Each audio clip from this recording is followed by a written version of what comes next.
We got to start out with this story involving a guy named Robert Morris. Okay. And Robert Morris, if you are not familiar, is a megachurch pastor who basically used his reputation as a really popular, a big church pastor to help Donald Trump get elected in 2016. He used the weight of his reputation to make that happen. And that guy just got in big trouble and like stepped down from his church for the worst reasons. And I wanted to talk about that because it says a lot about where conservative Christianity is these days. So let me first start by telling you, if you're not familiar with this guy, Robert Morris, let me tell you who this guy is. All right.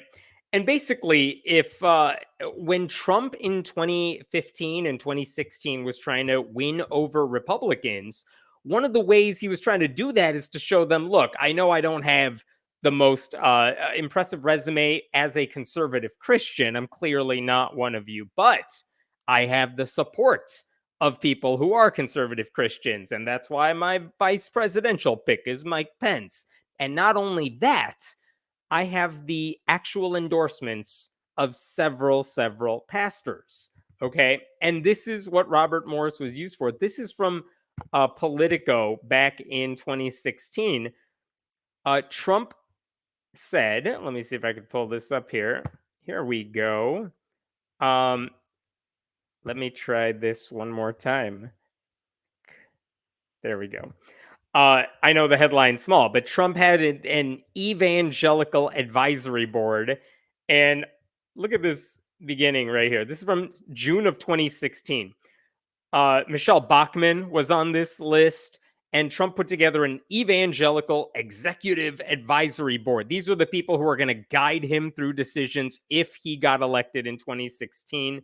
And you can see in this next paragraph here, who's on the list? You got James Dobson, the evangelical former leader focused on the family. You had Jerry Falwell Jr. back before that was a total punchline. Ralph Reed, a very political Christian as well. But if you go down the list of who's on here, and some of these names may or may not be familiar to all of you, but you got a lot of heavy hitters in the conservative Christian world, some of whom are still backing him today.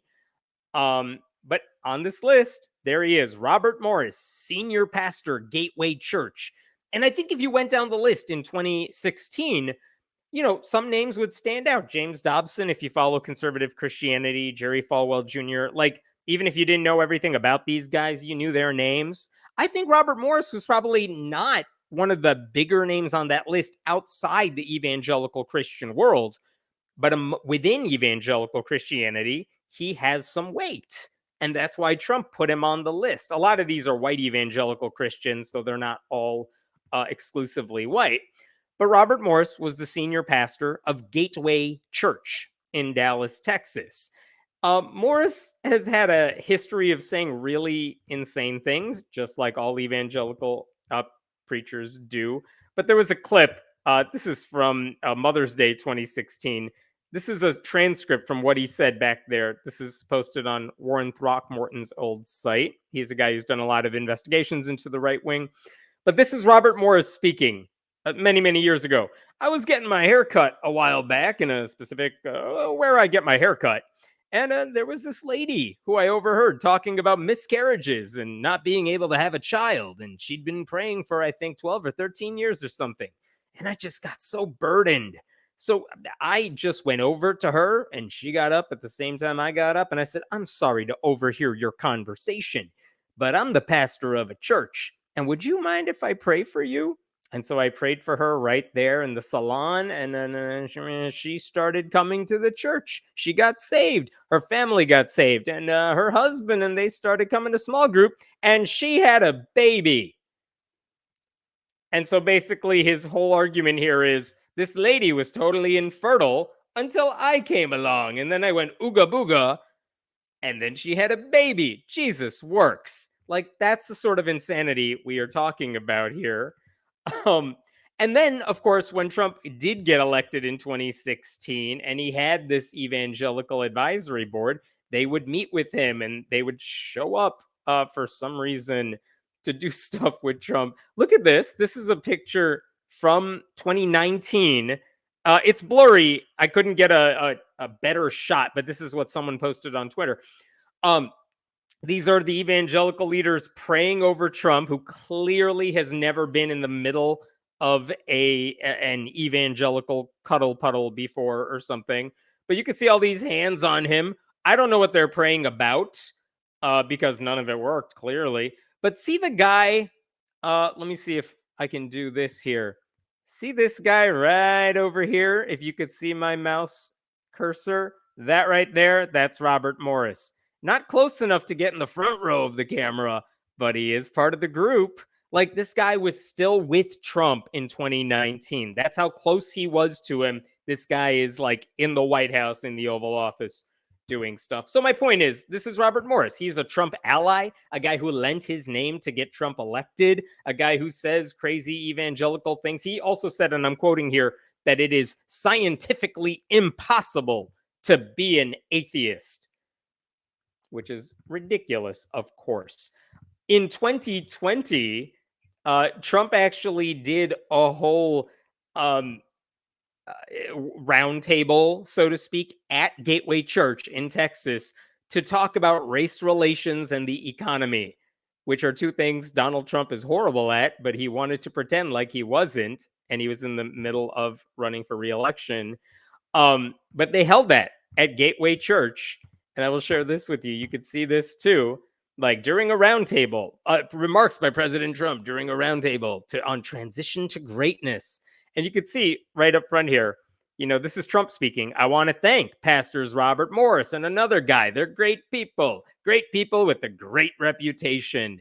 And Donald Trump knows great reputations when he sees them. So just bear that in mind. This is Robert Morris. This is a guy who loved Trump. Trump loved him. This is Robert Morris. Okay, so why are we bringing all this up today? Well, it turns out a couple of weeks ago, about a week ago, there is a website called the Wartburg Watch, which does a lot of investigations. They've been they've watched the religious right and the way they're hypocrites and stuff. And they posted this very long post about Gateway Church. And I'm not going to read all of it. There's a lot going on here. But basically, a woman named Cindy Clemishire was coming forward with a really terrible story. Cindy is in her 50s now, but basically she was saying, and you could see this on the site here, in 1981, her family met Robert Morris. She was 11 years old at the time. Robert Morris, at the time, was a very young traveling evangelist. Okay. And on Christmas Day, 1982, look at this. The families got really close. The Morris family came to visit and spend some time there. Cindy, who again was 12, she sat in the back seat of the car with Robert. He asked her to visit him in his room that night. Trigger warning for all the reasons you know where this is going. It's not going to be good, but this is the story that we are finding out. He met this girl when she was 11. She is now 12 in 1982. She's wearing her PJs, and she thought nothing of visiting a family friend in the bedroom. He told her to lie down on her back and touched her stomach. He told her to close her eyes. Then he touched her breasts and felt under her panties. He warned her, never tell anyone about this because it'll ruin everything. She returned to her bedroom and didn't tell her sister what happened. This is what she alleges happened when she was 12 years old. And he continued this, next sentence, until March of 1987. This apparently went on for 5 years. She's underage, obviously, the entire time. And as she gets older, it just keeps getting, I don't want to say worse because it was bad enough to begin with, but it just keeps going. Morris wanted to make out and engage in heavy petting. He reportedly told Debbie, his wife, that he was counseling Cindy. Things changed when she turned 16. He would take her out in his car and attempt to have sexual intercourse. Okay, so again, horrible accusation, horrible story. This is what happened, Cindy says, when she was 12 all the way through when she was like 17. Eventually, she says she told her sister, or she told her friend, I think, She confided in a close friend who knew both families, and that friend was like, you got to tell somebody this. And they do tell. They tell her father. They tell Cindy's father. And look at this. Her father was angry, obviously, called the head pastor of Robert Morris's church at the time to report Morris. He demanded that Morris get out of ministry or he would call the sheriff. And I'll pause right there just to be like, listen, I know that sounds like, I demand you step away from the ministry. Like, no, just call the cops and make them arrest this guy. I do find it kind of courageous, though, that this father who knows this family, who knows Robert Morris is already a big deal, even said anything. I think there is something to that. So don't just, I think my first reaction is that's all he did. He called the church and said, you should make him do something. But honestly, that is kind of a big deal. So whatever. Today I would want them to do a lot more. I don't know how to feel about that. But he tells the ministry, this guy needs to get out or we're calling the sheriff. And Morris reportedly stepped down from ministry for 2 years. Okay. And keep that in mind too. It sounds very disturbing. I'm going to scroll down through this article because this goes on for a while. This is also a disturbing allegation. In 2005, so this is much, much later, like what is that, 20 years after all this happened, she obtained an attorney to file a civil lawsuit because now she's older. Now she realizes she was groomed by this pastor. He sexually assaulted her, assuming her allegations hold up, right? And she obtained an attorney. Robert Morris's attorney responded by implying that they believed it was her fault because she was flirtatious. She was 12 when this started, but she was flirtatious, said the lawyer. She asked for $50,000, which according to the Wartburg Watch author says, I mean, that's not much. They responded that they would give her $25,000 if she signed a non-disclosure agreement. She said no, she refused, so she can now tell her side of the story. So that allegation, that story that Cindy had kept private, or at least within a very small circle, was now public as of, I guess, June 14th when this first went up. And again, these are damning allegations, but they are just allegations. This has not been proven or anything like that. Robert Morris didn't go to court. But man, if this stuff checks out, it looks very, very bad, right? And it's if beyond just the abuse that occurred, which is awful enough. Think about the details that are in this story. Her father, furious, demands the ministry take some sort of action. And then the guy steps away for 2 years. That's it. The fact that Robert Morris's lawyer, who goes unnamed, said this girl was being flirtatious. A 12-year-old girl was being flirtatious. If Robert Morris did this to a 30-year-old woman and said she was being flirtatious, it wouldn't be acceptable what he did. But to say it about a child? What the hell? Like, very, very disturbing stuff. Obviously, no 12-year-old girl can consent to sex with an adult, much less assault, which is what he did, allegedly. But she was not flirting with him. She was not by her own story, not by the version she's telling. And I don't know how Robert Morris gets away with saying that. I did want to show you this as well. Robert Morris actually wrote a book several years ago. Sorry about that. Let me get to, let me show you this. I'm trying to find the right view here. I'm going to make this a little bigger here. Robert Morris wrote a book, and he actually alluded to this time in his life, which is fascinating. He doesn't mention Cindy, but he refers to this time in his life. And look at the top here. In retrospect, it's clear that an enemy called pride had begun to creep into my life. Basically saying I was so awesome as a young evangelist, everyone thought I was kind of cocky about it, and he had a lot of pride. Slowly, stealthily, thoughts of pride began to take up residence in my mind, thoughts that could not coexist with a proper reverence for a holy God. And he's like, by the time I was 25, which is around the time when he met Cindy, I had become far too accustomed to hearing people tell me how gifted I was.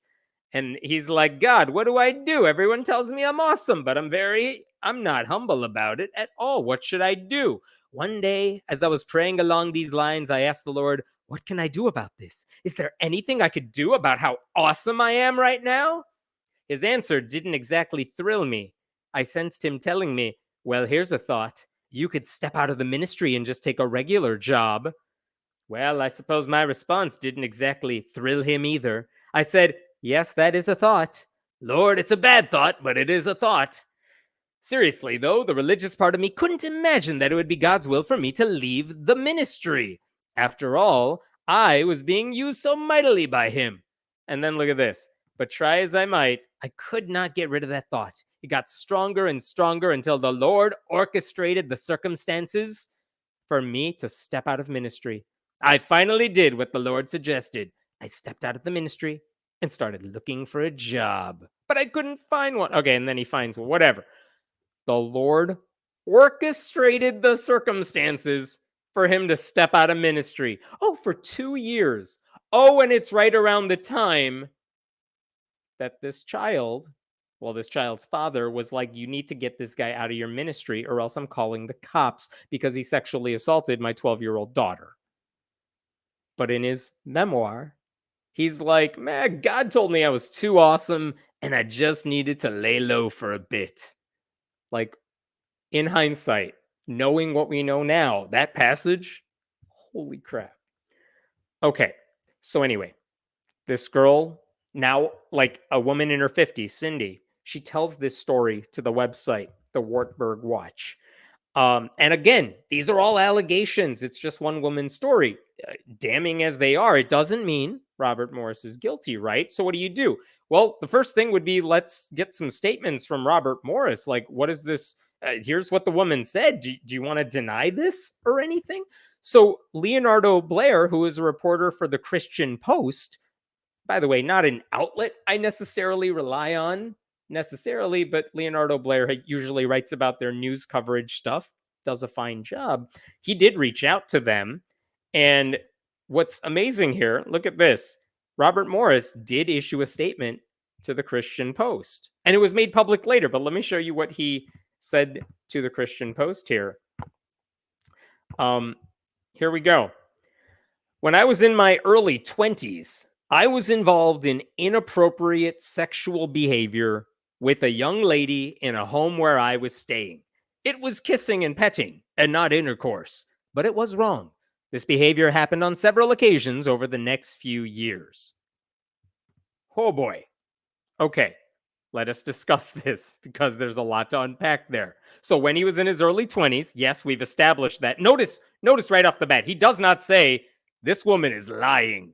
Nope, doesn't say that. He says he was involved in inappropriate sexual behavior with a young lady. Was it inappropriate? I'd say that's downplaying what he did, allegedly, right?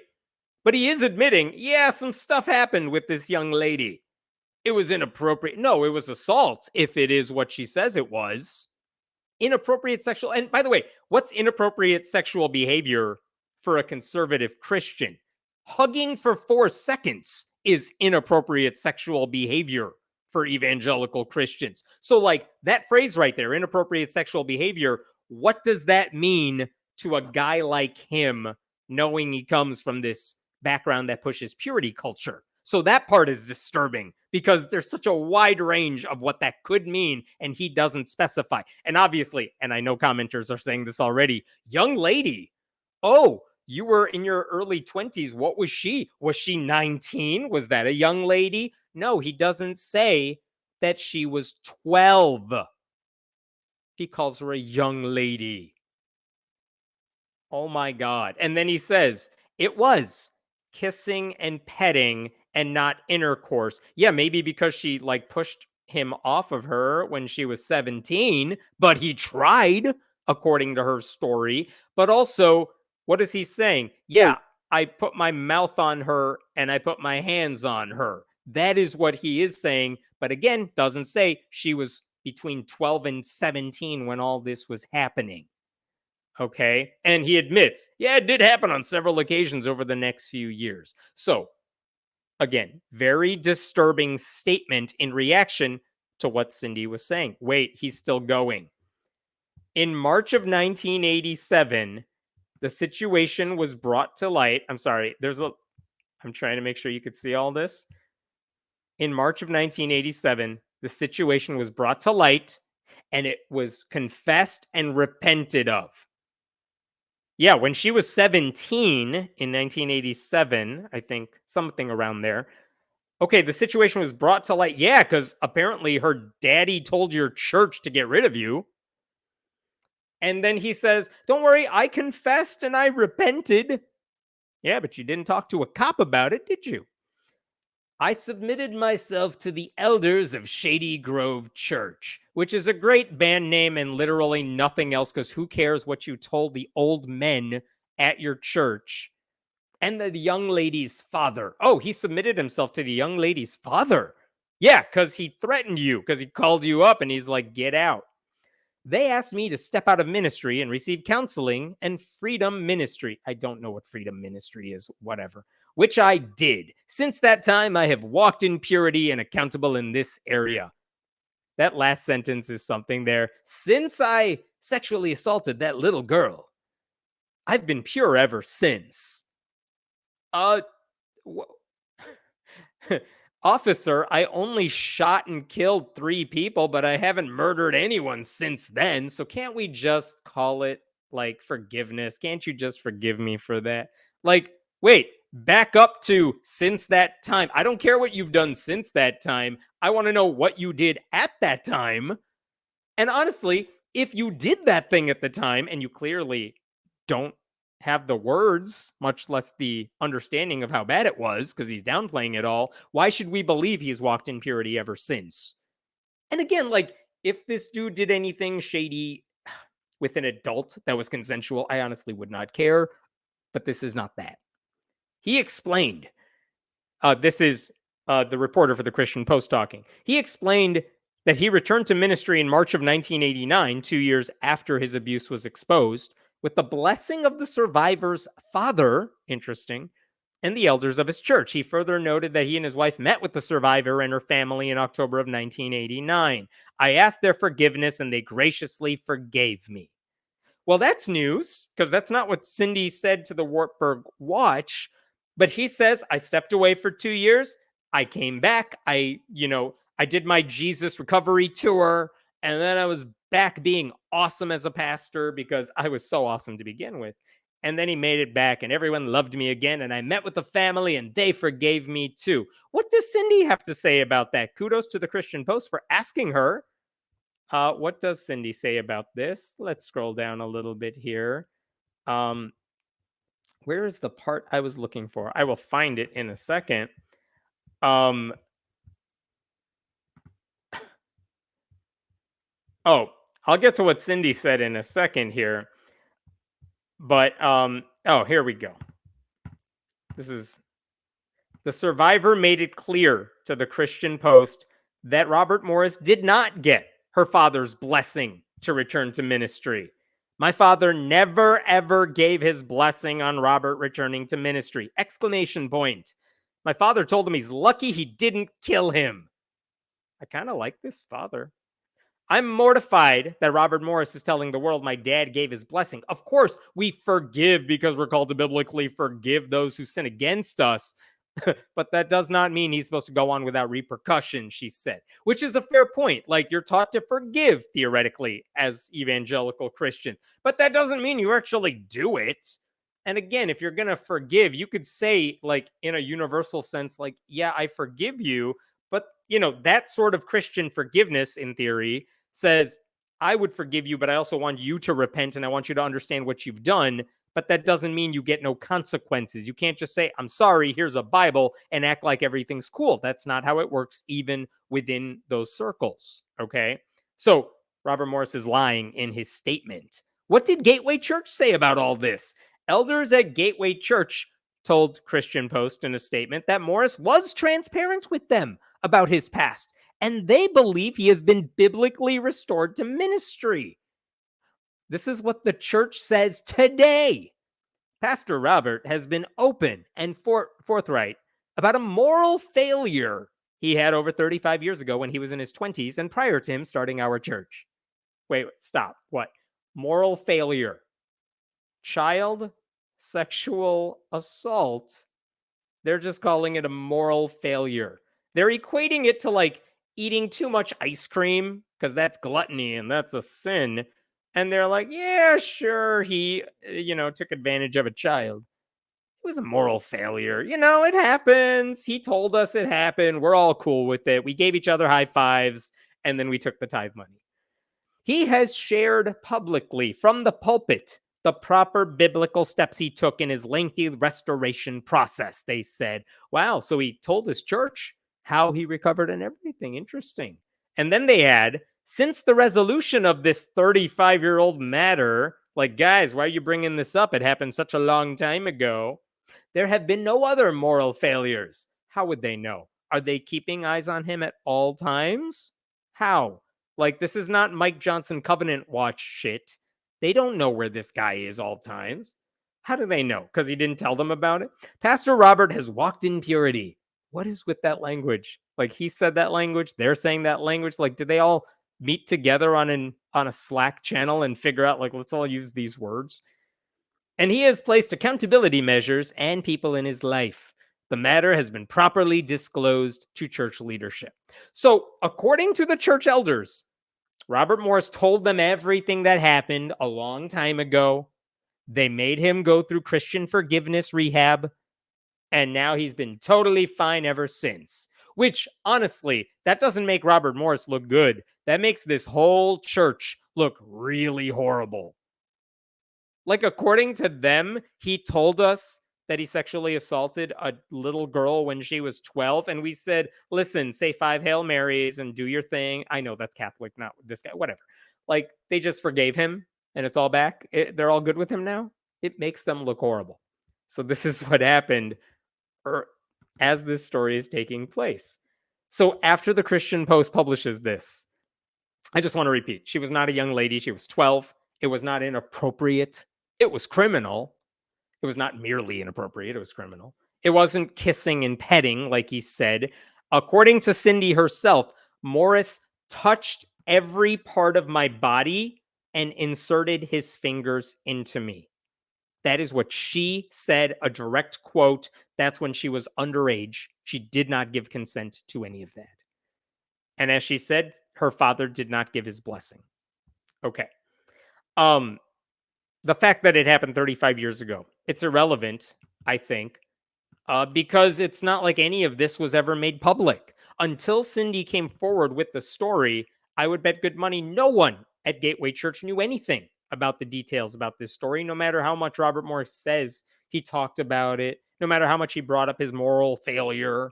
Like, they didn't know about this. Like, and the Catholic Church learned the hard way that people will not forgive you for clergy abuse that occurred decades ago. No, if it happened a long time ago, it's still relevant today. So don't act like the length of time makes it less serious. And no one should just accept that this guy's had no more moral failures ever since, because we already have evidence he's covering up this crime. How do we know he's been pure ever since, right? And if church leadership knew about all this stuff he did, what does it say about them that no one in this congregation was ever told Morris was a child sex predator? I want to show you one other thing, because this came to light after these statements came out. This is an internal Slack channel from the church. And this is what one of their leaders at Gateway Church sent out to the staff. Hi, Gateway staff. Some of you may be aware that a couple of blog posts and internet stories have popped up today about Pastor Robert and Gateway Church regarding something from over 35 years ago. Weird that he doesn't mention any details or give any links. He's just like, guys, they're talking shit about Robert. It happened a while ago. Don't worry about it. I want to provide you with a statement from our elders, which is the same statement I just read you, by the way. And from Pastor Robert, also the same statement. So that, what does he say here? So that you would know the absolute thoroughness and transparency of this situation, and so that you could provide this response and context. We're so transparent that we're not going to give you links or tell you what this is all about. If a congregation member wants to talk further about anything, direct them to your campus pastor. if a media outlet contacts you, please don't talk to them. Do not talk to them. Just talk to this other dude at our church. We have to make sure everyone is on the purity, moral failing, forgiven. We're all on the same playbook here. Here's the statement. Like, what is going on at this church? Jesus, it's horrible. Okay, so like there's no accountability here whatsoever, right? Morris, as of when all of that was happening a few days ago, he was still the senior pastor at Gateway. There was no reason to think he was facing any further punishments from his church, much less criminal charges. There's no reason to think he was ever really punished. I mean, there's a good chance if he was able to, he would just downplay all of this story if he ever talked about it. And that if he did, he would get a warm embrace from his congregation and the people in the pews who he's been lying to for all these years. Because Christians love a forgiveness story, especially it involves their pastor. Like they will forgive their pastors of anything. And he would have done what so many Christian pastors have done when they commit some sort of serious sin, which is they're like, you guys, I talked to Jesus about it. He forgave me, so all of you should forgive me. Give me your money.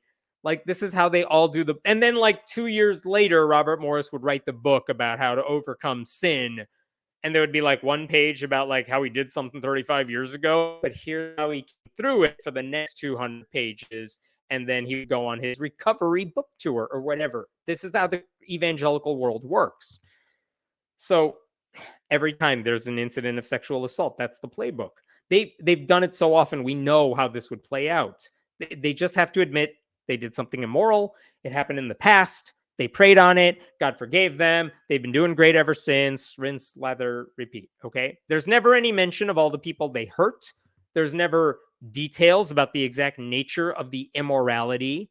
Never any serious consequences. But then this is where it got interesting, because a week ago, right after, like the day after all this stuff really began to hit the fan, Robert Morris was not at church on Saturday, which was weird for him. It wasn't clear at the time if he would be in the pulpit on Sunday. This is a guy who spent years preaching about, sexual ethics and sin and consequences for someone's actions.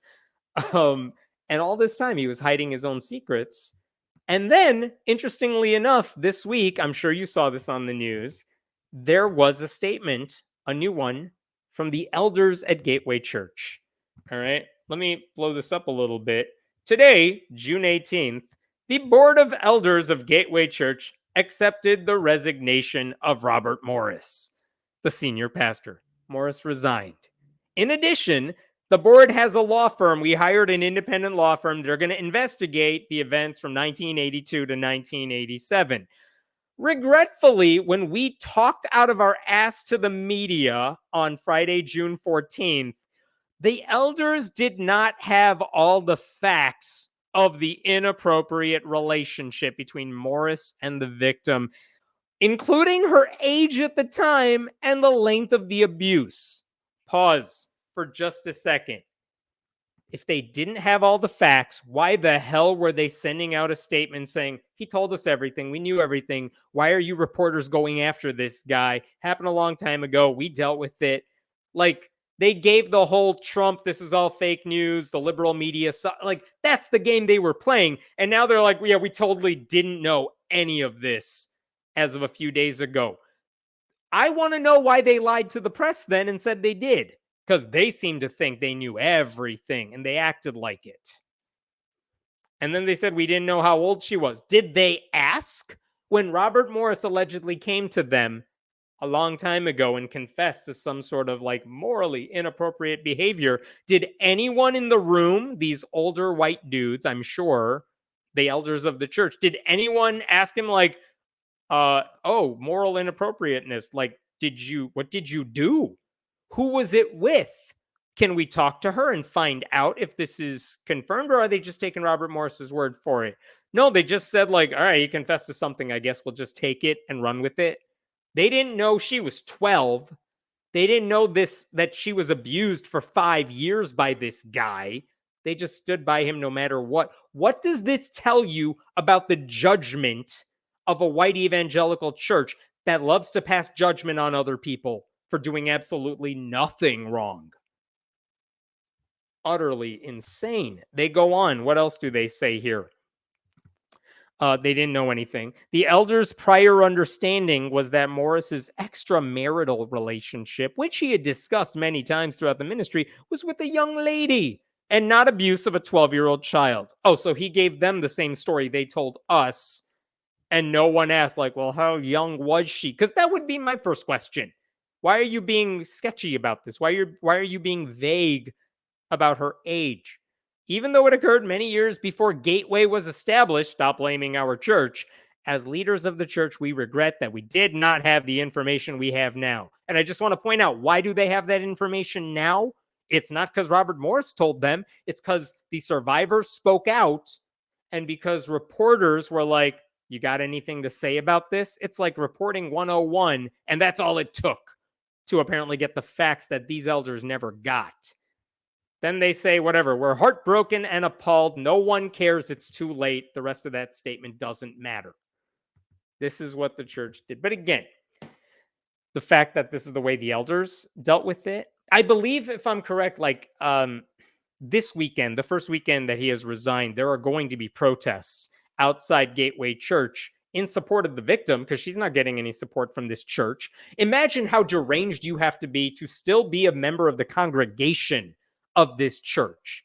And I'm not saying they knew any of this. Obviously, they didn't know any of this. But now that the story's out, what are they going to do? Are they going to defend Robert Morris? Are they going to defend the elders of the church as leaders they can look up to? Or are they going to say, oh, hell no, I'm not putting up with any of this, and leave? Because that would be the morally correct thing to do. I doubt they're going to do that. I'm sure they're going to lash out against the protesters. I'm sure they're going to say, just forgive the guy. It happened a long time ago. They're going to use the same language because this is what they have been taught to do when a Christian leader does something wrong. You just overlook it, say, I'm sorry, move on with your life. It is infuriating, but that is totally what they're going to do. And listen, by the time you see this on YouTube, if you're watching it on tape delay or something, I'm sure more stuff will come out, right? We're going to hear more details about this. I hope there's an investigation, but keep in mind, I think the statute of limitations has probably run out, so there's not going to be any criminal prosecutions because no one acted on this 35 years ago. But that doesn't mean an investigation that really is independent cannot take place. I would like to know, forget Robert Morris, screw that guy. I want to know how the church handled this and what the church is going to do in response to this from now on. How are they going to hold their people accountable? Because obviously they don't know how to. How are the white evangelical Christians going to respond to all this? Are they going to accept that maybe our people are sex predators and we should stop harassing drag queens? Guess what? Robert Morris is not a drag queen. What are voters going to do? All of these people were like, you could trust, maybe you can't trust Donald Trump. We don't know him in 2016. But these same people are now saying maybe Trump is not one of us, but he fights for us. And so we, using our reputations as Christian leaders, support him. So if you want the white evangelical vote and you don't trust Donald Trump, at least you could trust us. Where are all those guys now that one of their dudes turns out to be a child sex predator? Normally, imagine if this is like some Democratic politician, some Black Lives Matter activist who was famous enough that this story came out about them. What do you think those people would be saying? And what are they saying about this now? Nothing, because they're all hypocrites. None of this stuff actually matters to them. They just want power. But again, if you're a Republican voter, these are the people you're defending. If you're an evangelical Christian, a white evangelical Christian, because usually Black Protestants are different in a different category here, what are white evangelicals doing? This is a guy you all supported and defended, Robert Morris I'm talking about, for years, and now this comes out. What does that say about all of you for sticking by these people while harassing LGBTQ people who didn't do any of this stuff, but you just inherently assume because of who they are, this is what they do? No, the call's coming from inside the house. I think I'll stop there with this story for now. We'll take questions, but amazing, shocking, infuriating, and you know what? Not at all surprising now that we know the story. I can't believe the father just didn't call the cops and left it as an option. And again, this is what I was getting at, which I agree with you. Why didn't he call the cops? But it may have been very hard. I'm not trying to defend this. I'm just trying to find justification for what might have been going through his mind to out a pastor for something like that. Maybe you don't go to the cops. Maybe you go to the church leaders and make them deal with it. The fact that he even did that is actually more than I thought he would do. And again, our understanding of sexual uh, being a sex predator and how you deal with that and child abuse. I would like to think it's a little better now than it was several decades ago. So maybe he didn't even know that was something you're supposed to go to the cops with. So I don't want to impugn any motive on the guy. I don't know the guy. But yeah, you start to wonder what would they have done if he had called the cops and didn't leave it to the church. Because again, you don't go to the church for moral clarity. You'd never call the church to deal with abuse. The Catholic Church knows you're not supposed to let the cops do it. That's why they want to take care of it internally. The Mormon Church knows you call the sex predator hotline that goes to church lawyers and not like cops. That's why they have it. Jehovah's Witnesses know that. You talk to the elders and not outside authorities. Like they all want to cover up their own stuff while blaming the rest of the world for being immoral. So they all know how the game works. And this father was like, well, I'm going to do what they tell me to do, and I'm going to come to them for accountability, which you never should do because you cannot trust them inherently. They don't deserve it. They haven't earned the trust. A moral failure would be getting drunk off communion wine, not sexually assaulting a child. I agree. Thank you. Yes. The language that they used in their first statements in response to this, appalling. What does biblically restored mean? It means ooga booga, Jesus said everything's cool, everyone else needs to shut up. That's it. I mean, if they want to add some more steps to it, fine, but none of it matters. Biblically restored is a Christian euphemism for don't get the cops involved. We took care of it. Let's just look the other way, sweep it under the rug, move on.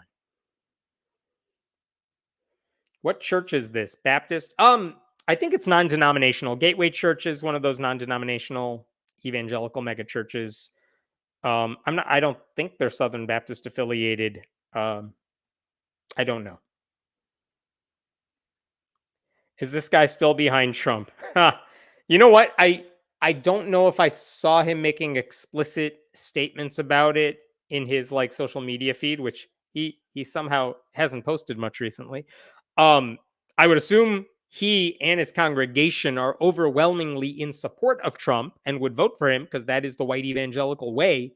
But as far as I know, Trump hasn't done the same kind of outreach to white evangelicals that he needed to do in 2016, because I think even the Trump people know, yeah, white evangelical Christians do not care about anything Trump does.